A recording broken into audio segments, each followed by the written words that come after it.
Okay, I'm here with Keith Donachie and we are talking about War Thunder. So first word, tanks. Yes, we have tanks. We have lots of tanks. We have very heavy tanks and very light tanks. We have tanks that call in artillery support.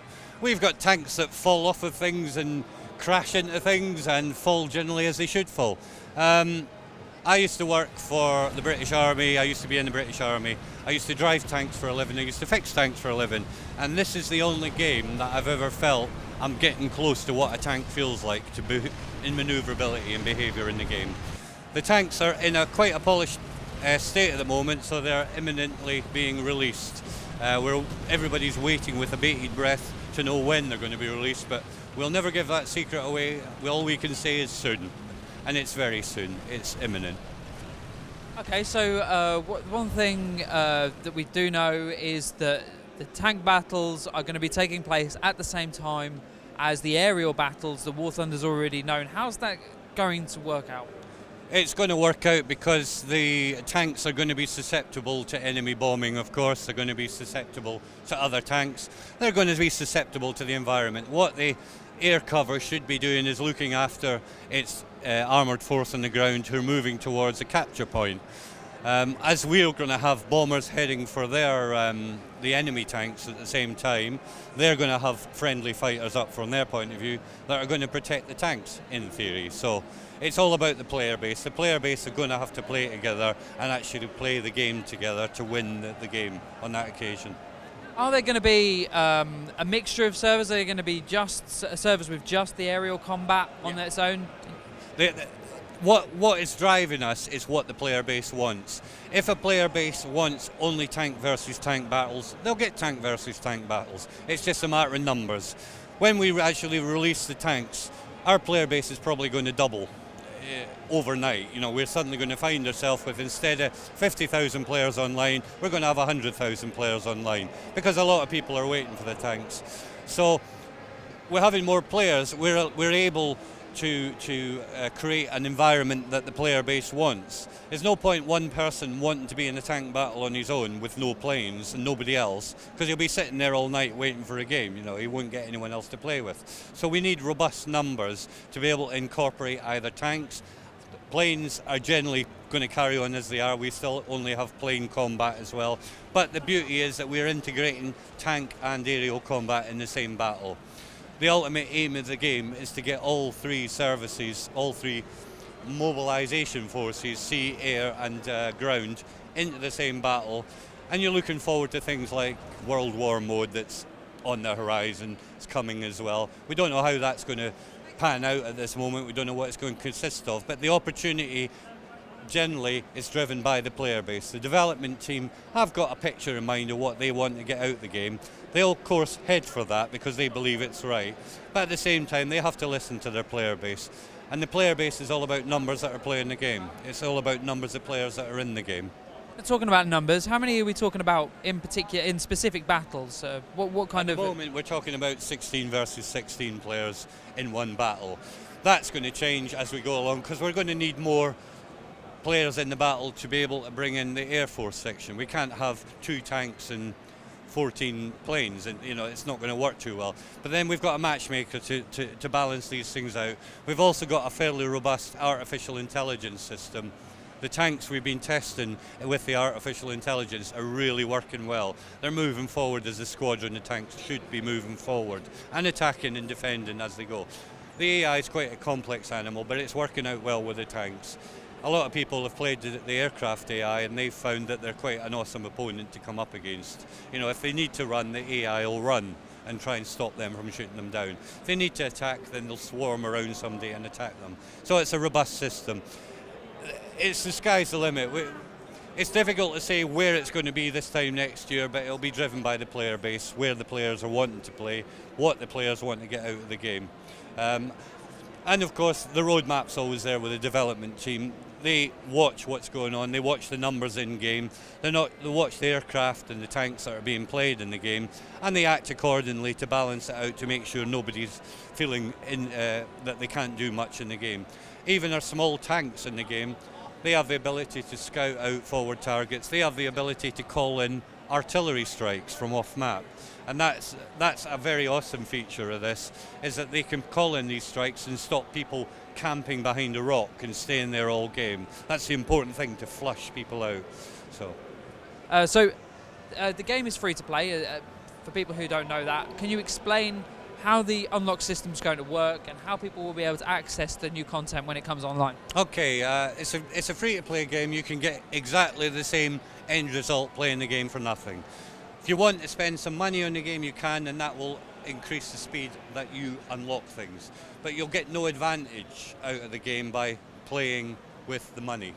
The only advantage is you're not spending as long unlocking things. The modules follow a natural progression tree. You tend to unlock things at the same time in different nations and different aircraft. You're not limited to only unlocking one vehicle, whatever it is, whether it's a tank or an aircraft. Whatever area you go down will unlock the next one in line, so they're all on the go all the time. There is a free research point system that any spare research points are put in a pool, and you can dip into that, spend some gold and transfer that into real to use on other aircraft. So you're unlocking the spare XP to use on another aircraft, for example. So there's a pool as well as the normal progression system. You mentioned to me earlier premium tanks. Premium tanks are quite a part of this. There's no advantage to buying a premium aircraft or a premium tank. The beauty of the system is that the collectors amongst us, the people that like to investigate the history of things and know about aces and fighter pilots and top aces and tanks, they'll have a specific vehicle that they used that's decorated in a certain way. So the gold vehicle may pan out to be for that special ace, like the Douglas Bader Spitfire, for example, would be an idea for that. You would pay some money to get the same Spitfire you can get in game, but with a different paint scheme that you can't get anywhere else. So it's a collector's aspect more than anything else. Okay, the development must have been going on some time, because we're nearing the launch of the open beta. Yeah. How's that kind of process been, and how has it been integrating the two very different gameplay styles? The game was always intended to have the integration, so it was built from a very open-ended point of view.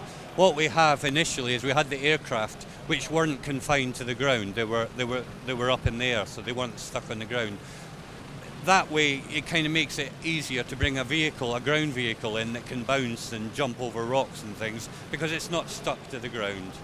It was never intended to be stuck to the ground. It's all about weight, it's all about gravity, how it reacts on each track, how it handles over rough ground, when it can climb a hill, when it can't. It's all very relevant, it's all historical data. All the data that's piled into the vehicles, ultimately the intention is to have it absolutely perfect to the historical data, taken from not just open sources, but mainly from reference books and original specifications from manufacturers, things like that. Some of that's problematic because a lot of the Japanese stuff, for example, is very difficult to translate because they use an old style of Japanese that isn't used nowadays. So you've got to find somebody that can translate the old style of Japanese into modern Japanese. And of course we lost a lot of the Japanese equipment specifications because at the end of the Second World War they destroyed a lot of them, and a lot of them the Americans took back to America, and we never saw them again because they were kept for private collections and things. So there's a lot of data missing from those areas. We're slowly ploughing through them, we're slowly uncovering additional documentation that comes to light suddenly, and we can find a new aircraft or a new tank for that. Okay, I understand that this new content is coming to PC first. Yep. And that will be in the next month or two? Well, it's scheduled for Q2, but we're just starting Q2 now, so it's any time soon. But what about PlayStation 4? When will console gamers? It's difficult because we're kind of at the mercy of Sony with this one, unfortunately. They have a system where they don't release patches like we do. On the PC version, we average a patch a week, whether it's a small one, a large one, and there's usually a large patch every month or every 2 months. And Sony can't keep up with that because they have to check all their files, make sure they come across. What we want, what we're aiming for, is a cross-platform system. A cross-platform that will allow PlayStation players who are using exactly the same software you're using on the PC. It'll allow them to play with the PC players and vice versa. At the moment, we can't do that until we can synchronize the game between the two. Yeah, we've got to have the same version working on both, but because we're lagging behind on the PS4, because of the release rate of the patches, we just can't combine them at the moment. So ground forces probably looking towards Q3, Q4 before they see them on the PlayStation 4. But we're very much at the mercy of Sony on that one. Well, with the way that those patches are working, does that kind of make you rethink your position and maybe look to Xbox One? No, well, we can't. I mean, it's not under my control anyway. I've got no control over that. But the development team are keen to get the cross-platform working. Sony want to get the cross-platform system working.